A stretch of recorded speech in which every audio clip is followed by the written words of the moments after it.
So good morning guys. तो चलिए start करते हैं आज के यानी कि 15 जनवरी के इंपॉर्टेंट करंट अफेयर्स को। और आज का सबसे इंपॉर्टेंट प्रश्न ये रहा आपके सामने कि अभी हाल ही में देश का पहला ग्रामीण बैंक कौन सा है जिसने अभी सौर ऊर्जा से सोलर एनर्जी से चलने वाला एटीएम वैन शुरू किया। तो आंसर होगा त्रिपुरा ग्रामीण बैंक।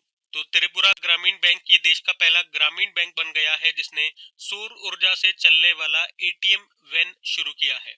इसे शुरू करने का उद्देश्य क्या है? दूर दराज और ग्रामीण क्षेत्रों में बैंकिंग सेवाओं को सुलभ बनाना, आसान बनाना। और इस पहल के लिए बैंक को प्रतिष्ठित स्कॉच सिल्वर अवार्ड से भी सम्मानित किया गया है। अब यहाँ पे बहुत सारे इंपॉर्टेंट प्रश्न मैं आपको रिवाइज कराऊंगा जिसमें से कुछ एटीएम से संबंधित होंगे, कुछ सोलर एनर्जी से संबंधित होंगे। लेकिन उससे पहले दो प्रश्न याद देखो। अगर पूछे कि भारत का पहला सौर ऊर्जा से चलने वाला भुगतान साउंड बॉक्स किसने लॉन्च किया था? भुगतान साउंड बॉक्स क्या होता है? जब हम फोन पे या पेटीएम करते हैं तो उस बॉक्स में से आवाज आती है 5 रुपए प्राप्त हुए, 10 रुपए प्राप्त हुए, वो साउंड बॉक्स है। तो सौर ऊर्जा से चलने वाला वो भुगतान साउंड बॉक्स ये लॉन्च किया था पेटीएम ने। और जिस तरह से यहाँ पे ये त्रिपुरा ग्रामीण बैंक देश का पहला ग्रामीण बैंक बन गया जिसने सौर ऊर्जा से चलने वाला एटीएम वैन लॉन्च किया, तो प्रश्न ये भी बन सकता है कि देश का पहला ग्रामीण बैंक कौन सा है? तो प्रथमा ग्रामीण बैंक है। ये कब बना था? 2 अक्टूबर 1975 में। कहा? उत्तर प्रदेश के मुरादाबाद में। अब देखो कुछ एटीएम से संबंधित ही मैं आपको प्रश्न करवाता हूँ। पहले अगर आपसे पूछे कि एटीएम का आविष्कार करने का श्रेय ये किसे दिया जाता है? ग्रेट ब्रिटेन के जॉन शेफर्ड बैरन को। विश्व का पहला एटीएम लंदन में स्थापित किया गया था 1967 में। ब्रिटिश बैंक था बार्कलेज उसने। और भारत में पहला एटीएम ये स्थापित हुआ था मुंबई में। किस बैंक ने किया था? एक ब्रिटिश बैंक के एचएसबीसी ने 1987 में। उसके अलावा भारत में तेरता हुआ जो पहला एटीएम है वो एसबीआई ने लॉन्च किया था केरल में, 2004 की ये बात है। और दूसरा वाला तेरता हुआ एटीएम भी एसबीआई ने ही लॉन्च किया था। कहां पर? जम्मू कश्मीर की डल झील में, 2021 की बात है। भारत का पहला यूपीआई एटीएम ये लॉन्च किया हिताची पेमेंट सर्विसेज ने। भारत का पहला अपग्रेडेबल एटीएम लॉन्च किया था हिताची पेमेंट सर्विसेज ने ही। भारत का पहला रियल गोल्ड एटीएम ये स्थापित हुआ हैदराबाद में। भारत का पहला ग्रेन एटीएम कहां पर स्थापित हुआ? गुरुग्राम में। किस बैंक ने डल झील पर देरता हुआ यम पड़ लिया ऊपर? देश का पहला राइस एटीएम ये कहां पर लॉन्च हुआ? भुवनेश्वर। और ट्रेन में एटीएम लगाने वाला भारत का पहला बैंक कौन सा है? तो बैंक ऑफ महाराष्ट्र है। और किस ट्रेन में लगाया था? मुंबई मनमाड़ पंचवटी एक्सप्रेस। ये प्रश्न आ चुका है एग्जाम में, ट्रेन का नाम पूछा गया था एग्जाम में। यहाँ पे तो मैंने आपको एटीएम से संबंधित सारी जानकारी दे दी। अब कुछ सोलर एनर्जी से भी संबंधित पॉइंट्स हम देखते हैं। अगर पूछे कि दुनिया का पहला पूर्णतः नवीकरणीय ऊर्जा से चलने वाला शहर ये कौन सा होगा? अमरावती आंध्र प्रदेश। भारत में सौर ऊर्जा से पूरी तरह से संचालित होने वाली पहली विधानसभा कौन सी होगी? दिल्ली। नई दिल्ली में। दिल्ली मेट्रो रेल कॉरपोरेशन के ओखला विहार मेट्रो स्टेशन पर देश के पहले वर्टिकल बाइफेशियल सोलर प्लांट का उद्घाटन किया गया था। और हिमाचल प्रदेश के कांगड़ा डिस्ट्रिक्ट का राजा खास गांव राज्य का पहला सोलर मॉडल विलेज बना। उसके अलावा भारत ने 100 गीगावाट सौर फोटोवोल्टिक मॉड्यूल निर्माण क्षमता हासिल कर ली है। मतलब भारत अब हर साल 100 गीगावाट बिजली बनाने वाले सौर पैनल बना सकता है। और बनारस लोकोमोटिव वर्क्स वाराणसी ने रेल पटरी के बीच में भारत का पहला 70 मीटर लंबा रिमूवेबल सोलर पैनल सिस्टम इसको चालू किया। इसके लिए 28 पैनल लगाए थे 15 किलोवाट के। और भारत का पहला सोलर पावर्ड जू कर्नाटक में स्थित बन्नेरगट्टा बायोलॉजिकल पार्क में बनाया गया। अच्छा, आप लोग मुझे बताना, ये आपके लिए एक और होमवर्क प्रश्न है। बन्नेरगट्टा बायोलॉजिकल पार्क अभी एक और कारण से न्यूज में था। हम यहाँ पे कोई जानवर लेकर के आए थे। कौन सा जानवर था वो और कहाँ से लेकर के आए थे ये आप बताएंगे। बाकी गोबी रेगिस्तान में दुनिया का पहला सोलर थर्मल पावर प्लांट ये शुरू किया था चाइना ने। ठीक है, तो सब बातें ध्यान में रखना। हम आगे बढ़ते और आगे बढ़ेंगे। और आपके लिए ये दो होमवर्क प्रश्न मैं दे रहा हूँ। ये दो प्रश्न है, आप आराम से वीडियो को पॉज करना है, इनको सॉल्व करना है। ये एग्जाम में पूछे गए प्रश्न हैं और पीछे थ्योरी में इनके बारे में मैं आपको बता चुका हूँ। और अब डेली मैं आपसे कोशिश कर रहा हूँ हर क्वेश्चन में, मतलब लगभग एक आध क्वेश्चन में इस तरह के प्रश्न मैं आपसे पूछूं जो कि एग्जाम में पूछे गए प्रश्न थे, ताकि आपको अंदाजा लगे कि एग्जामिनर किस तरह के प्रश्न पूछ रहा है, किस तरह से ऑप्शन देता है, आपको कैसे सोचना है। बाकायदा उनके उत्तर मैं पहले ही आपको थ्योरी में दे दूंगा तो आपके लिए काम आसान हो जाएगा। तो बताओ, हम अगला प्रश्न देखते हैं। फिर अगले में पूछ रहे, अभी हाल ही में तीसरा भारतीय लाइट हाउस महोत्सव ये कहां पर मनाया गया? तो आंसर होगा विशाखापत्तनम में। तो इंडियन लाइट हाउस फेस्टिवल अभी इसका तीसरा एडिशन हुआ 2026 में, 9 और 10 जनवरी को हुआ। कहां पर? विशाखापत्तनम में, विशाखापत्तनम के एमजीएम पार्क में। और इसका उद्घाटन किया हमारे पूर्व vice president M Venkaiah Naidu ने। और इसका आयोजन करने का उद्देश्य है समुद्री विरासत और पर्यटन को बढ़ावा देना।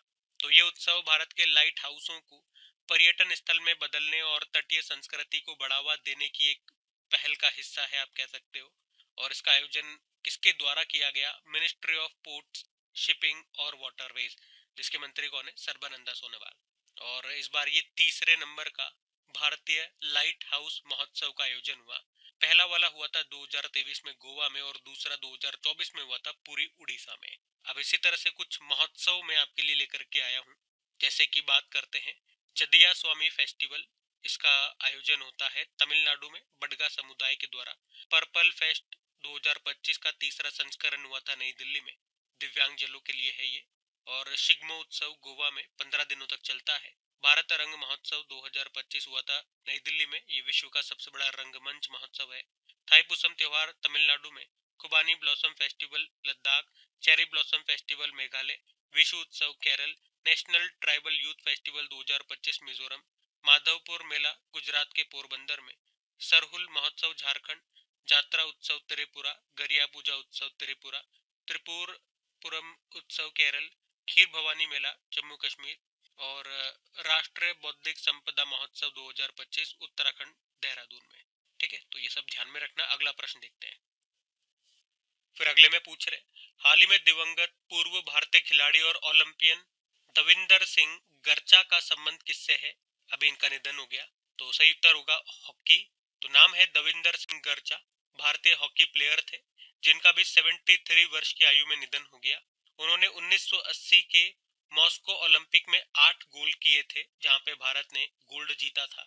उन्हें 2021 में ध्यानचंद पुरस्कार, खेलों में भारत का highest life time achievement award होता है, ये भी इनको मिल चुका है। तो इनका नाम ध्यान रखना। अच्छा, एक स्टैटिक पॉइंट मैं आपको यहाँ बता रहा हूँ, आप कंफ्यूज मत होना। ध्यानचंद पुरस्कार में और मेजर ध्यानचंद खेल रत्न पुरस्कार में, ये जो ध्यानचंद पुरस्कार है ना, इसे खेलों में आजीवन योगदान के लिए दिया जाता है। एक तरह का लाइफ टाइम अचीवमेंट अवार्ड है ये। इसकी स्थापना होती है 2002 में। और यहाँ से ये दोनों तरह के प्रश्न एग्जाम में बन चुके हैं। स्थापना भी पूछी गई थी और किस तरह का अवार्ड है, लाइफ टाइम अचीवमेंट अवार्ड है, ये प्रश्न भी एग्जाम में आ चुका है। और जो मेजर ध्यानचंद खेल रत्न पुरस्कार है, वो तो आप जानते ही हो, भारत का सर्वोच्च खेल सम्मान है, जिसकी स्थापना होती है 1991-92 में पहली बार दिया गया था ये। और ये भी आप जानते हो किन्हें दिया गया था, जो कि हमारे पहले शतरंज ग्रैंड मास्टर है, उन्हीं को दिया गया था। आप बताओ उनका नाम क्या है, हमारे पहले शतरंज ग्रैंड मास्टर का नाम। और इसका नाम कब बदला गया, ये प्रश्न भी एग्जाम में आ चुका है। अगस्त 2021 में। पहले से राजीव गांधी खेल रत्न पुरस्कार कहते थे, अब मेजर ध्यानचंद जी के नाम पे इसका नाम रख दिया गया, मेजर ध्यानचंद खेल रत्न पुरस्कार। ठीक है, अब ये स्टैटिक प्रश्न मैंने आपसे करवाया ना, इनसे संबंधित जो एग्जाम में प्रश्न पूछे गए थे अभी मैं आपसे वो सॉल्व करवाऊंगा। लेकिन निधन वाला हमारा ये मेन प्रश्न है, तो पहले निधन वाले प्रश्न हम रिवाइज कर लेते हैं। देखो, एक नाम ये याद रखना, जो भारतीय मूर्तिकार थे रामवी सुतार, इंपॉर्टेंट नाम रहेगा। निधन हो गया अभी 100 वर्ष की आयु में। 1999 में पद्मश्री, पद्म भूषण 2016 में, महाराष्ट्र का सर्वोच्च नागरिक पुरस्कार महाराष्ट्र भूषण भी मिला। मेहर कास्टेलिनो 1964 में भारत की पहली मिस इंडिया का खिताब जीता था, मुंबई से थी, निधन हो गया, इंपॉर्टेंट नाम है। विनोद कुमार शुक्ल, ये भी मोस्ट इंपॉर्टेंट नाम है, हिंदी साहित्यकार थे। और 2024 के लिए 59 नंबर का ज्ञानपीठ पुरस्कार उनको दिया गया था। ये अवार्ड पाने वाले वो छत्तीसगढ़ के पहले साहित्यकार थे, मतलब वो छत्तीसगढ़ से बिलोंग करते थे। और बांग्लादेश की पहली महिला प्रधानमंत्री खालिदा जिया का भी निधन हो गया। पर्यावरणविद माधव गॉडगिल का भी निधन हो गया, ये भी इंपॉर्टेंट प्रश्न रहेगा। और इन्हें पद्म भूषण 2006 में, 2024 में संयुक्त राष्ट्र का champions of the earth award मिल चुका है। और इनकी ऑटोबायोग्राफी क्या है, a walk up the hill, 2024 में ही थी। और भारत सरकार ने किस वर्ष माधव गॉडगिल समिति का गठन किया था? 2010 में, ताकि पश्चिमी घाट के पारिस्थितिकी स्वास्थ्य का आकलन किया जा सके। इनका जो मुख्य रूप से कार्य है वो पश्चिमी घाटों के लिए है, तो इम्पोर्टेंट रहेगा ये पॉइंट भी। अभी पूर्व वर्ल्ड बिलियर्ड्स चैंपियन थे मनोज कोठारी, इनका भी निधन हो गया, कोलकाता से बिलोंग करते थे। 1990 में वर्ल्ड बिलियर्ड्स चैंपियनशिप का खिताब जीता उन्होंने। 2005 में ध्यानचंद पुरस्कार इनको दिया गया। और 2025 में billiards and snooker federation of India के द्वारा लाइफ टाइम अचीवमेंट अवार्ड भी दिया गया था। ठीक है, तो ये बिल्कुल लेटेस्ट और जो मोस्ट मोस्ट इंपॉर्टेंट निधन वाले प्रश्न वो मैंने आपको रिवाइज करा है, सारे इंपॉर्टेंट इस शीट में, ध्यान में रखना। अगला प्रश्न देखते हैं। फिर अगले में पूछ रहे हैं कि हाल ही में भारत की मेजबानी में राष्ट्रमंडल के स्पीकरों और पीठासीन अधिकारियों का भी कौन सा सम्मेलन हुआ? तो आंसर होगा 28 नंबर का। तो राष्ट्रमंडल के अध्यक्षों और पीठासीन अधिकारियों का सम्मेलन हुआ। इंग्लिश में बोलोगे तो conference of speakers and presiding officers of the Commonwealth. अभी 2026 में 28वां एडिशन हुआ। अभी 14 जनवरी को शुरू हुआ और 16 जनवरी तक ये चलेगा। कहाँ पर? भारत में। भारत में भी कहा? नई दिल्ली में। इसका उद्घाटन किया प्रधानमंत्री नरेंद्र मोदी ने और इसकी अध्यक्षता कर रहे हैं जो हमारे लोकसभा अध्यक्ष हैं ओम बिरला। और आयोजन करने का उद्देश्य क्या है? संसदीय लोकतंत्र के विभिन्न स्वरूपों के बारे में ज्ञान और समझ को बढ़ावा देना और संसदीय संस्थाओं का विकास करना। आपको बता दूं, ये जो सम्मेलन है ये एक द्विवार्षिक सम्मेलन है, मतलब हर 2 साल में एक बार होता है। और भारत इस बार आप कह सकते हो चौथी बार इसकी मेजबानी कर रहा है, चौथी बार भारत इसको होस्ट कर रहा है। इससे पहले भारत 1971 में, 1986 में और 2010 में इसको होस्ट कर चुका है। और इस बार पाकिस्तान और बांग्लादेश को हमने इनवाइट नहीं किया है। वैसे इसका जो लास्ट एडिशन है 2024 में हुआ था, 24वां एडिशन। कहाँ पर? युगांडा के कंपाला में। पहला एडिशन 1969 में हुआ था कनाडा में। बाकी कॉमनवेल्थ की बात करें, राष्ट्रमंडल, तो आप कह सकते हो ये 56 सदस्य देशों का एक संघ है। और इसमें वही देश हैं जो कभी ना कभी ब्रिटिश शासन के अधीन रहे थे। और इन्हीं देशों के बीच आपको पता है एक गेम्स होते हैं जिन्हें आप कॉमनवेल्थ गेम्स कहते हो, हर 4 साल में होते हैं। अभी जैसे लास्ट एडिशन 2022 में हुआ था, 22वां एडिशन बर्मिंघम इंग्लैंड में। और अगला वाला 2026 में होगा, 23वां एडिशन ग्लासगो स्कॉटलैंड में। अच्छा, ये प्रश्न एग्जाम में आ चुका है कि भारत ने क्या कभी कॉमनवेल्थ गेम्स को होस्ट किया है क्या? तो आप कहोगे हाँ किया है, एक बार किया है अभी तक 2010 में नई दिल्ली में, 19वां एडिशन था। अब दूसरी बार भी करने वाला है भारत, ये भी इंपॉर्टेंट रहेगा, ये करंट अफेयर्स का प्रश्न है आपका। दूसरी बार कब? 2030 में। कहाँ पर होंगे ये? अहमदाबाद में होंगे। और पहला एडिशन हुआ था 1930 में हैमिल्टन कनाडा में। और एक राष्ट्रमंडल दिवस भी होता है, ये भी आप ध्यान रख सकते हो। ये हर मार्च के महीने में दूसरे सोमवार को होता है, कोई फिक्स नहीं है, तो इतना आप ध्यान रखना। ठीक है, सारी बातें हमने क्लियर कर ली। अगला प्रश्न देखते हैं। फिर अगले में पूछ रहे हैं हाल ही में भारतीय सेना दिवस ये कब मनाया गया? तो आंसर होगा 15 जनवरी को। तो हर साल 15 जनवरी को इंडियन आर्मी डे के रूप में मनाया जाता है। क्यों? क्योंकि 15 जनवरी 1949 को ही भारत के पहले कमांडर इन चीफ बने थे फील्ड मार्शल के एम करियप्पा, जो स्वतंत्रता के बाद सेना पर पूर्ण भारतीय नियंत्रण था। अच्छा, यही के एम करियप्पा जी 14 जनवरी 1953 को रिटायर्ड होते हैं। इसीलिए तो हम 14 जनवरी को सशस्त्र सेना झंडा दिवस, आर्म्ड फोर्स वेटरन्स डे के रूप में मनाते हैं। और याद रखना, इस बार भारतीय सेना दिवस का जो मुख्य समारोह है इसका आयोजन राजस्थान की कैपिटल जयपुर में हुआ था। और ये पहली बार था जब परेड नई दिल्ली के बाहर एक नागरिक क्षेत्र में आयोजित की गई। और आपको ये बात तो पता ही है कि अभी इंडियन आर्मी ने 2026 को नेटवर्किंग एंड डेटा सेंट्रिसिटी यानी कि नेटवर्किंग एवं डेटा केंद्रितता का वर्ष घोषित किया था, कुछ दिन पहले हमने पढ़ा है।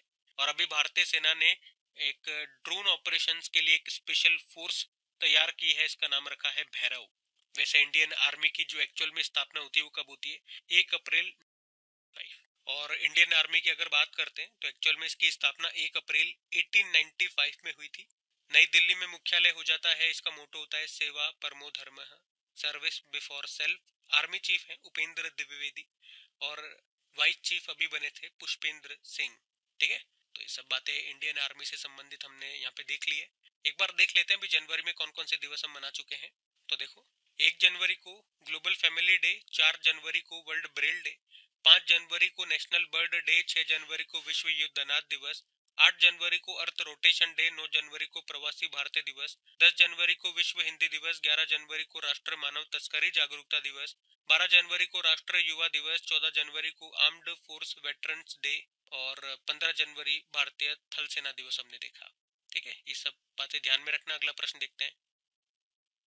देखो, फिर अगले में क्या पूछ रहे हैं, अभी हाल ही में जस्टिस रेवती मोहिते डेरे ये किस राज्य की पहली महिला मुख्य न्यायाधीश बनी है? तो आंसर होगा इसका मेघालय। और अगर डेली आप करंट अफेयर्स पढ़ते हैं क्रैक एग्जाम चैनल पे, तो आपको मैं ऑलरेडी बता चुका हूँ इनका नाम, याद आया? पर इनका नाम इम्पोर्टेंट बन जाता है क्योंकि ये जो जस्टिस रेवती मोहिते डेरे हैं, वे मेघालय हाईकोर्ट की अभी नई चीफ जस्टिस बनी है। इसके बारे में ऑलरेडी मैं आपको बता चुका हूँ जब शायद हमने पटना हाईकोर्ट की बात की थी। पर इनका नाम इसलिए इम्पोर्टेंट हो जाता है क्योंकि मेघालय हाईकोर्ट की ये पहली महिला चीफ जस्टिस है। उन्होंने यहाँ पे सोमेन सेन का स्थान लिया था, याद है आपको? अच्छा, अगर कोई पूछे कि हाईकोर्ट की पहली महिला चीफ जस्टिस कौन रही, हाईकोर्ट की पहली महिला जज कौन रही, और सुप्रीम कोर्ट में पहली महिला चीफ जस्टिस और पहली महिला जज की बात करते हैं। देखो, हाईकोर्ट में जो पहली महिला जज रही थी वो अन्ना चांडी थी केरल हाईकोर्ट से, और हाईकोर्ट की पहली महिला चीफ जस्टिस लीला सेठ थी हिमाचल प्रदेश हाईकोर्ट से। और सुप्रीम कोर्ट में अगर बात करते हैं, सुप्रीम कोर्ट में अभी तक कोई भी महिला चीफ जस्टिस नहीं है। हाँ, लेकिन जजेस में महिला रह चुकी हैं, पहली महिला, और पहली महिला जज फातिमा बीवी रही थी। वैसे उनका निधन हो चुका है। देखो, पहले हाईकोर्ट से संबंधित कुछ प्रश्न देखते हैं। तो हाईकोर्ट के बारे में संविधान के किस अनुच्छेद में उल्लेखित है? 214 से 231 तक। टोटल हाईकोर्ट है 25, 25वां अमरावती हाईकोर्ट है, ये हम देख ही चुके हैं। उसके अलावा चीफ जस्टिस अपॉइंट करते हैं राष्ट्रपति, किस आर्टिकल के अनुसार? आर्टिकल 217। और राज्य के जो गवर्नर होते हैं वो उनको शपथ दिलाते हैं आर्टिकल 219 के अनुसार। और हाईकोर्ट किस अनुच्छेद के तहत रिट जारी करता है? 226। और हाईकोर्ट किस अनुच्छेद के तहत एक अभिलेख न्यायालय है? 215। देश का सबसे बड़ा हाईकोर्ट परिसर ये बना रांची में। और क्षेत्रीय भाषा में फैसला प्रकाशित करने वाला पहला हाईकोर्ट केरल हाईकोर्ट बना, मलयालम भाषा में। और मासिक धर्म अवकाश नीति को शुरू करने वाला देश का पहला राज्य या देश का पहला हाईकोर्ट पूछेंगे तो सिक्किम हो गया। नेगोशिएबल इंस्ट्रूमेंट एक्ट के मामलों को संभालने के लिए देश का पहला डिजिटल कोर्ट ये कहाँ शुरू हुआ? केरल के कोल्लम में। और केरल के वायनाड जिले के कलपेट्टा में भारत के पहले पूर्णतः कागज रहित जिला न्यायालय डिस्ट्रिक्ट कोर्ट का उद्घाटन किया गया था।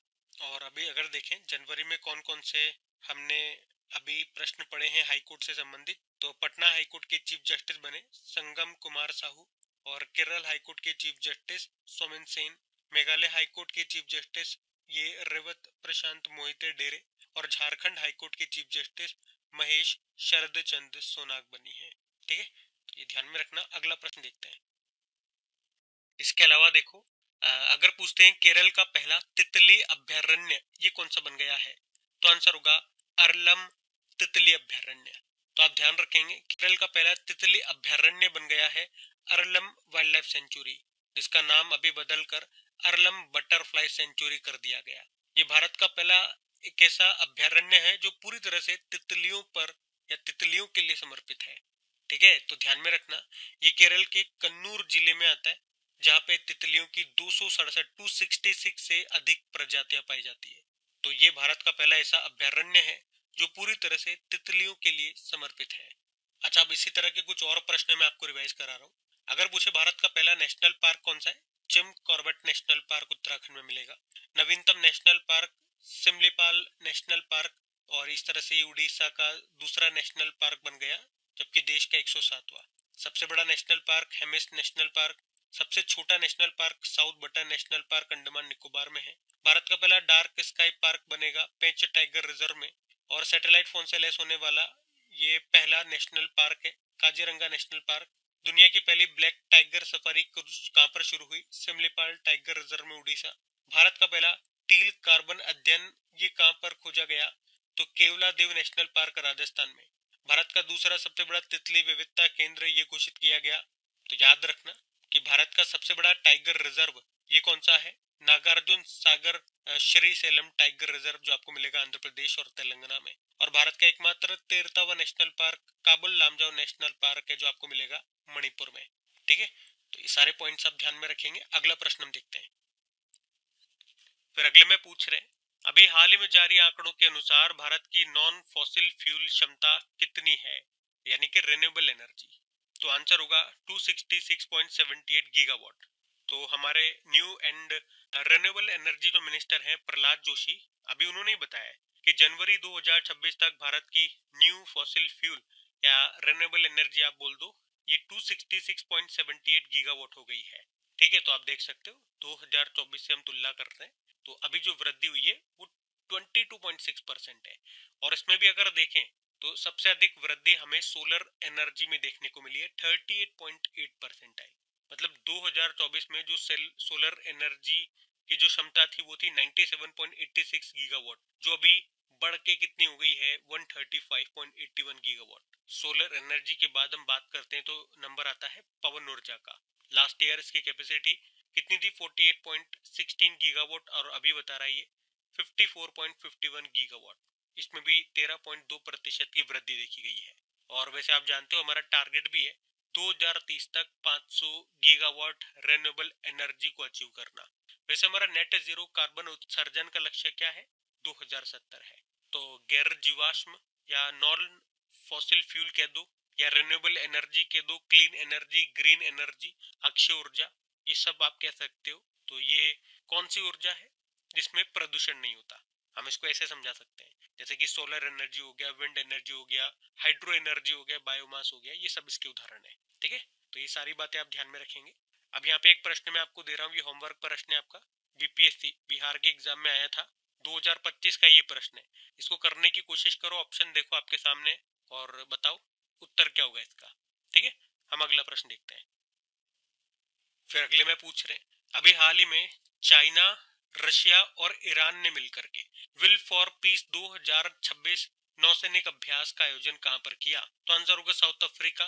तो अभ्यास का नाम है विल फॉर पीस एक्सरसाइज 2026। ये एक तरह का नेवल एक्सरसाइज है, नौसैन्य अभ्यास है। तो ये चीन, रशिया, ईरान और ब्रिक्स प्लस देशों के द्वारा किया जाने वाला एक संयुक्त नौसैन्य अभ्यास है। और अभी इसका आयोजन कहां पर किया जा रहा है या कहां पर किया गया? साउथ अफ्रीका के जल क्षेत्र में। अच्छा, ब्रिक्स प्लस का मतलब क्या हो गया? तो ब्रिक्स के विस्तारित समूह, एक्सपांडेड ग्रुप को ही ब्रिक्स प्लस कहते हैं। और जैसे आपको पता है ब्रिक्स में अभी जो लेटेस्ट सदस्य देश बना था 10वें नंबर का, वो कौन सा था? इंडोनेशिया। तो ये इसका विस्तारित ग्रुप है। विस्तारित ग्रुप यानी कि एक्सपांड हो रहा है, ये बढ़ रहा है, इसी को ब्रिक्स प्लस बोला गया है। अभी 2025 में इसकी बैठक हुई थी ब्राजील में और इस साल इसकी बैठक ये भारत में होगी। ठीक है, तो ये भी प्रश्न ध्यान में रखना। अगला प्रश्न देखते हैं। फिर अगले में पूछ रहे हाल ही में दुर्लभ समुराय मार्शल आर्ट सम्मान पाने वाले पहले भारतीय कौन बन गए? तो आंसर होगा पवन कल्याण। तो साउथ फिल्म इंडस्ट्री के एक्टर है, वर्तमान में आंध्र प्रदेश के डेप्यूटी सीएम भी है पवन कल्याण। और अभी प्राचीन जापानी तलवारबाजी परंपरा है केंजुत्सु इसका नाम है, और इसमें दीक्षित होने वाले ये पहले भारतीय बन गए हैं। कौन? पवन कल्याण। ये कामयाबी उन्हें 3 दशकों तक ट्रेनिंग करने के बाद मिली है। और ये एक तरह का दुर्लभ सम्मान है जो आमतौर पर जापानी अभ्यासकर्ताओं के लिए संरक्षित होता है, आरक्षित होता है। और ये एक दुर्लभ सम्मान है जो आमतौर पर जापानी अभ्यासकर्ताओं के लिए आरक्षित होता है और जापान के बाहर केवल कुछ असाधारण मामलों में ही इसे प्रदान किया जाता है। ठीक है, तो ये ध्यान में रखना, पवन कल्याण। और ये जो ऑप्शन दिख रहा है आपको मोहनलाल, ये भी साउथ के एक्टर है। अभी दादा साहब फाल्के अवार्ड फॉर 2023 इनको दिया गया था, 2023 के लिए दिया गया था अभी 55वां दादा साहब फाल्के पुरस्कार मोहनलाल को, ध्यान में रखना। बाकी तो देखो, कल हमसे पहला इंपॉर्टेंट प्रश्न पूछा था कि United nation secretary general award 2025 किसे मिला? तो स्वाति शांता कुमार। फिर आपसे पूछा भारत का पहला बायो हैप्पी जिला ये किस राज्य में विकसित किया जा रहा है? अरुणाचल प्रदेश। भारत का पहला पैरो वाले मोबाइल मैनिपुलेटर का भी किसने डेवलपमेंट किया? आईआईटी कानपुर, इसी का स्टार्टअप है एक्सटेरा रोबोटिक्स ने। और किस राज्य के अनंतपुर अनार को जीआई टैग मिला? आंध्र प्रदेश। और महिलाओं और नाबालिग लड़कियों की सुरक्षा के लिए अभी अक्का पड़े योजना शुरू की कर्नाटक। और 83rd नंबर के गोल्डन ग्लोब अवार्ड्स 2026 में ड्रामा कैटेगरी में बेस्ट फिल्म का अवार्ड मिला है हेमनेट को। एलिसा हेली ने क्रिकेट के सभी फॉर्मेट से संन्यास ले लिया, घोषणा कर दी है। वो किस देश के प्लेयर है? ऑस्ट्रेलिया। और संयुक्त सैन्य नागरिक संलयन अभ्यास है साझा शक्ति, इसका आयोजन ये कहां पर हुआ? महाराष्ट्र। डीआरडीओ ने टॉप अटैक कैपेबिलिटी वाली स्वदेशी man portable anti tank guided missile का सफल परीक्षण कहां किया? महाराष्ट्र। और आखिरी प्रश्न था काउंटर पॉइंट रिपोर्ट के अनुसार 2025 में दुनिया का टॉप स्मार्टफोन ब्रांड ये बन गया है एप्पल। बाकी चलो कल का भी होमवर्क प्रश्न देख लेते हैं और सेशन एंड करते हैं। तो कल आपसे पूछा था इंटरनेशनल बिग कैट अलायंस का अध्यक्ष किसे चुना गया था? तो हमारे जो पर्यावरण मंत्री भूपेंद्र यादव, उन्हीं को। आप सभी ने प्रश्न का बिल्कुल सही उत्तर दिया। ये आज का आपका होमवर्क प्रश्न।